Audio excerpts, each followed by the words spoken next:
Just show her a little.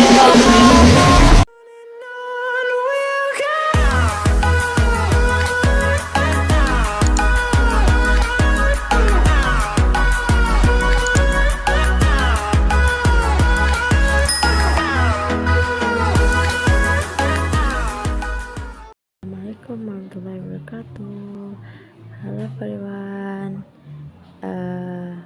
This time I will show a video of a popular article entitled about the Indonesian Navy caring for victims of conflict in Gaza City. Before I start snowing the video, it would be God, let me introduce myself.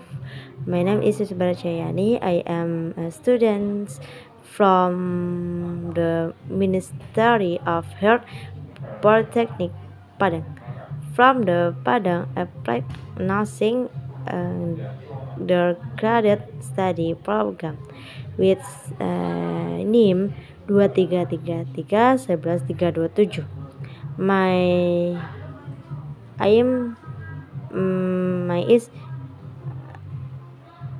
my aim is to make this video to fulfill an assignment for an Indonesian language course where the lecturer is Miss Yosi Idris, SPD MPD.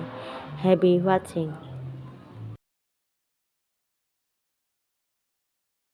Pada kali ini saya akan membahas artikel populer tentang yang berjudul tentang TNI AL peduli terhadap korban konflik di kota Gaza, yang dimana pada artikel ini telah terbukti dan secara fakta telah dikemukakan oleh Detik News dan salah satu teman dari Anis Mohsen, seorang editor jurnal berbahasa Arab Institute for Palestine Studies. Baiklah, pada artikel ini juga terdapat 4 bagian. Pertama ada judul, kedua pendahuluan, ketiga bagian isi, yang keempat penutupan. Pada bagian judul itu judulnya adalah TNI AL peduli terhadap korban konflik di kota Gaza. Yang kedua bagian pendahuluan. Bagian pendahuluan ini menceritakan tentang sebuah konflik, yang dimana konflik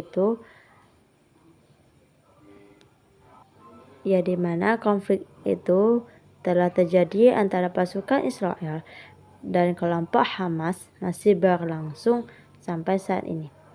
Yang diketahui oleh Israel menyerang Gaza sebagai tanggapan atas serangan lintas perbatasan Hamas di Israel Selatan pada tanggal 7 Oktober 2023 yang menewaskan 1.400 orang. Konflik tersebut terus berlanjut sampai saat ini, yang mengakibatkan banyaknya korban jiwa. Salah satu pejabat Palestina yang menyatakan bahwa 10.569 orang tewas sampai saat ini, sampai dengan hari Rabu. 40% antaranya adalah anak-anak. Seterusnya pada bagian isi. Pada bagian isi ini pasukan Israel dan kelompok Hamas melakukan pertempuran jarak dekat di kota Gaza. Sementara itu ribuan warga sipil melarikan diri ke kota Gaza Selatan untuk menghindari terjebaknya area konflik. Presiden RI yaitu Bapak Joko Widodo yang didampingi oleh Menteri Pertahanan RI yaitu Bapak Prabowo Subianto dan Menteri Luar Negeri RI yaitu Bapak Retno Marsudi yang melepaskan pemberangkatan pengiriman bantuan kemanusiaan dari pemerintah RI kepada Palestina di Jakarta pada hari Sabtu 4 November 2023. Sementara itu Menteri Pertahanan yaitu Bapak Prabowo Subianto yang mengatakan bahwa akan membuka seluruh rumah sakit TNI untuk siap menerima pasien-pasien dari Palestina. Bahkan Bapak Prabowo Subianto menyebutkan bahwa sudah melakukan koordinasi dengan berbagai pihak termasuk Mesir Kairo yang berdekatan dengan Palestina. Yang dikutip oleh Bapak Prabowo Subianto yaitu kemudian juga kita akan koordinasi dengan pihak Mesir Kairo. TNI juga siap mengirim kapal rumah sakit, ujar dari Bapak Prabowo. Seterusnya menindaklanjuti apa yang disampaikan oleh Menteri Pertahanan yaitu Bapak Prabowo Subianto. TNI AL menyiapkan kapal bantu rumah sakit yang dimiliki untuk dikirim ke Palestina. Asisten Operasi Kepala Staf TNI AL yaitu Laksamana Muda Denny Hendrata yang mengatakan bahwa TNI AL sedang melakukan koordinasi dengan Kementerian Pertahanan dan Kementerian Luar Negeri terkait dengan pengiriman kapal.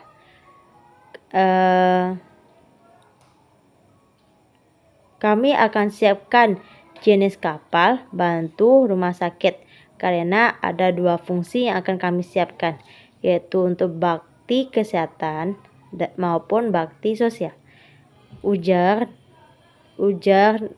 dari Assops KSAL dalam keterangannya kepada wartawan pada hari Kamis 9 November 2023.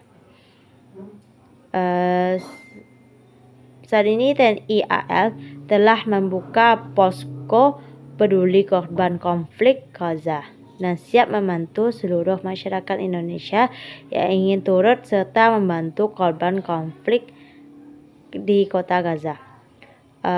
Posko penampungan bantuan saat ini disiapkan di KRI Dr. Suharto yang berada di Dermaga, Madura Timur, Mako Kuarmada 2.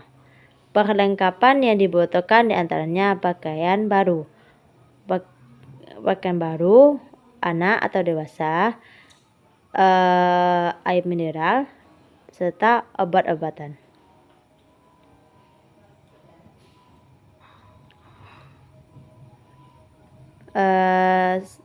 Terakhir penutupan. Jadi bagian penutupan yaitu kesimpulan dari judul TNI AL peduli terhadap korban konflik di kota Gaza, yaitu konflik antara Israel dan Palestina kian memanas. Para dokter dan tenaga medis di kota Gaza bekerja keras menangani korban. Tak jarang mereka menyaksikan anggota keluarganya sebagai salah satu korban tewas.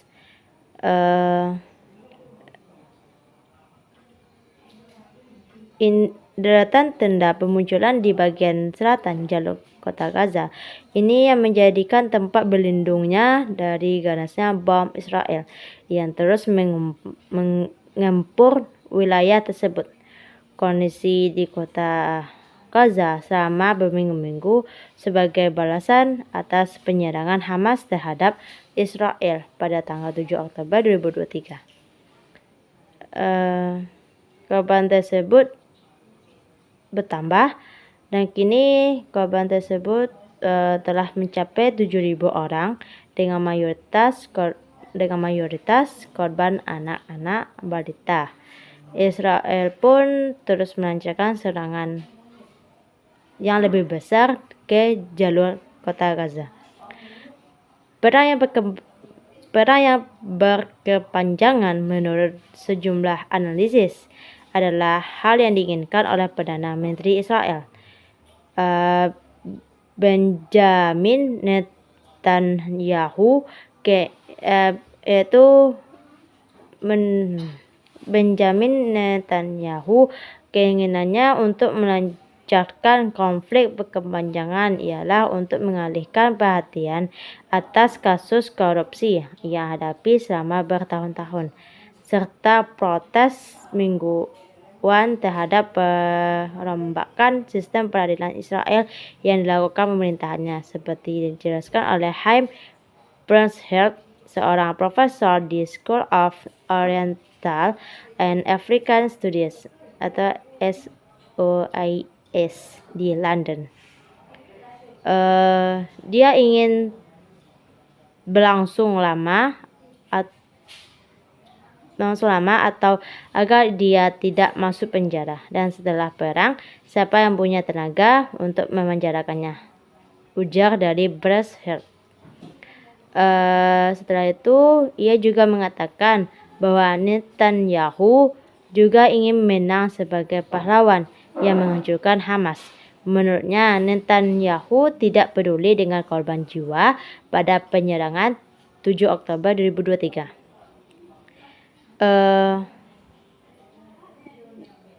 Dia tidak peduli dengan menurut kutipan, dia tidak peduli dengan orang-orang yang dibunuh oleh para penyerang pada tanggal 7 Oktober 2023, dan dia tidak peduli dengan tawanan perang.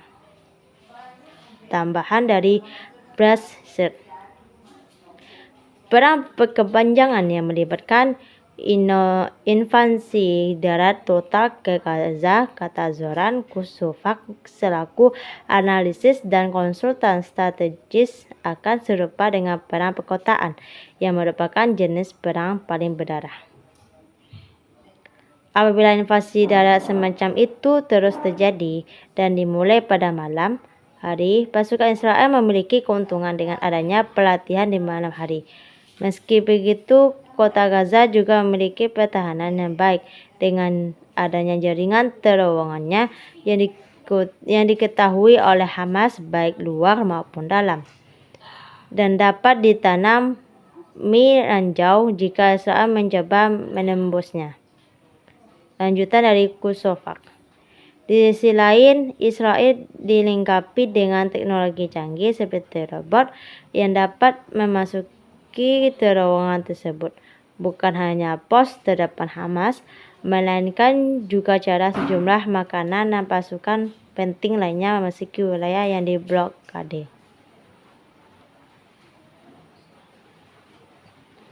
Dalam jangka waktu 5 hari setelah tanggal 7 Oktober 2023, Israel menjatuhkan lebih dari 6.000 bom di wilayah padat penduduk tersebut. Ini lebih banyak dibandingkan yang dilakukan dalam 50 hari pada tahun 2014. Jumlah korban yang tewas di kota Gaza akibat konflik yang terjadi pada hari ke-20 menjelang sebelum tanggal 7 Oktober ini jauh lebih tinggi dibandingkan sebelumnya. Sebelumnya Israel menargetkan bangunan-bangunan tertentu yang membiarkan bangunan di sekitarnya tetap utuh. Sedangkan sekarang Israel telah meratakan seluruh jalan dan lingkungan sekitar, menurut penuturan Foster. Tidak ada upaya apapun untuk membedakan antara personel militer dan sipil.